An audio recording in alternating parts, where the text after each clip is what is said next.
Un an passe. Sarah termine son contrat. Elle refuse une offre à New York. Elle revient. À l'aéroport, personne n'est là. Elle ne l'a pas prévenu. Elle veut juste rentrer. Elle se rend à la fondation. Entre discrètement. Revoit les bureaux, les visages. Respire. Dans la salle de repos, elle voit Gabriel, en train de parler à une jeune survivante. Sa posture, son calme. Tout est intact. Mais plus mûr. Plus affirmé. Elle n'ose pas s'avancer. Elle reste dans l'ombre. L'observe. Jusqu'à ce qu'il la voie. Leurs regards se croisent. Tout explose. Il pose ses notes. S'approche lentement. Gabriel, chuchotant. Je savais que tu reviendrais. Pas pour moi. Pour toi. Mais j'ai gardé ma porte ouverte. Sarah, en larmes. Et moi, j'ai arrêté de courir. Ils s'enlacent. Doucement. Sans bruit. Comme deux continents qui se rejoignent enfin, après des années de dérive. Sarah écrit un livre. Titre, Aimer sans se perdre. Elle raconte l'histoire de deux âmes entières, indépendantes, qui ont appris à marcher ensemble, sans se diminuer. Elle et Gabriel vivent à nouveau ensemble. Pas dans un conte de fées, mais dans une réalité belle, brute, tissée de compromis, d'espace, d'amour solide. La maison de Sarah et Gabriel, nichée à l'orée d'un bois clairsemé, semble presque figée dans le temps. Une brume douce glisse entre les arbres. Les murs sont blancs, la toiture patinée. Il est 6h47. Le silence est presque sacré. Dans la cuisine ouverte, Gabriel, torse nu sous une chemise en coton froissé, prépare le petit déjeuner. Il aligne les bols, coupe le pain avec une lenteur rituelle. On sent dans ses gestes une forme de gratitude. Il est présent, pleinement. Sarah descend. Elle porte un pull large couleur noisette. Ses cheveux sont lâchés. Elle sourit à peine, mais ses yeux disent « Je suis chez moi. Je suis revenu. » Tu t'es levé tôt. Tu veux qu'on aille courir? Gabriel, en souriant. J'ai déjà couru. Toi, t'as besoin de repos. Tu vas encore sauver le monde aujourd'hui. Elle s'installe. Ils boivent leur café en silence, côte à côte. Un chat s'étire sur le rebord de la fenêtre. Tout est calme. Mais dans cette paix fragile, une tension sourde. Un calme avant la tempête. Le bureau de Sarah est épuré, moderne. Des piles de dossiers sur les femmes qu'elle aide chaque semaine. Mais aujourd'hui, un dossier rouge est posé seul sur la table. Une nouvelle affaire. Awa, 23 ans, réfugiée érythréenne, accuse un ministre français en poste d'agression sexuelle lors d'un gala humanitaire. L'homme en question est Didier Valran, ministre de la Défense, homme de réseau, de pouvoir, intouchable. Sarah lit le témoignage d'Awa. Les mots sont simples, sincères, bruts. Mais les noms et les lieux, c'est explosif. Elisa, rentrée depuis quelques mois, assagit. Tu vas la défendre? C'est une bombe.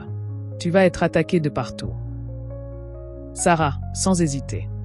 Si on ne défend pas celle que le pouvoir écrase, alors à quoi sert notre fondation? Gabriel est allongé, torse nu, les mains croisées derrière la tête. Sarah entre, fatiguée. Je prends l'affaire Awa. Il se redresse. Gabriel. Valran? C'est un serpent. Il a détruit des gens pour moins que ça. Je sais. Mais j'ai aussi promis de ne plus jamais me taire. Il la regarde, longuement. Puis hoche la tête. Alors je te protège. Jusqu'au bout. Même si ça me coûte. Il s'enlace. Mais dans ses yeux, une ombre, il sait ce qui arrive quand on défie l'État. La fondation reçoit un courrier anonyme. Pas d'adresse. Pas de timbre. À l'intérieur, une photo de Sarah et Gabriel au restaurant, suivie d'un message écrit à la main. Rappelle-toi que le silence protège ceux qu'on aime.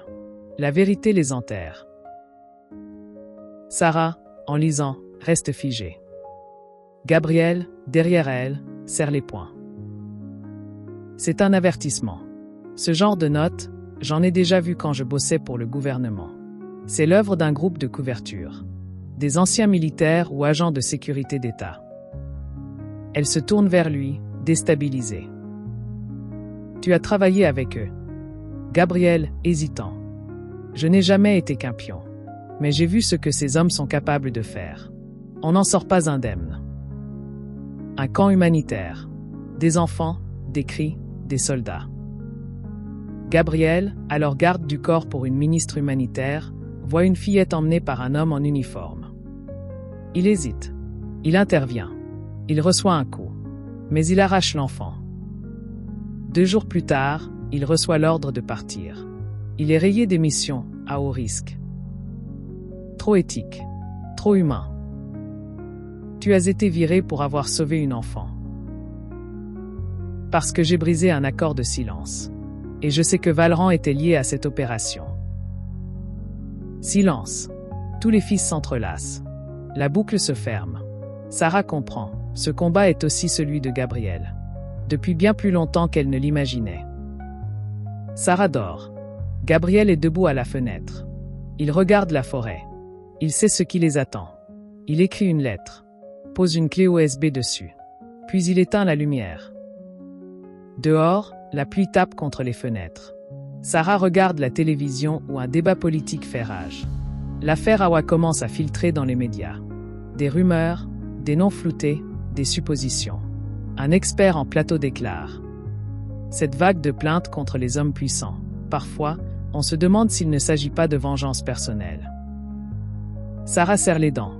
Gabriel arrive, mouillé, un parapluie à la main, tenant une boîte métallique qu'il a trouvée en fouillant dans leur cave, à la demande de Jalil.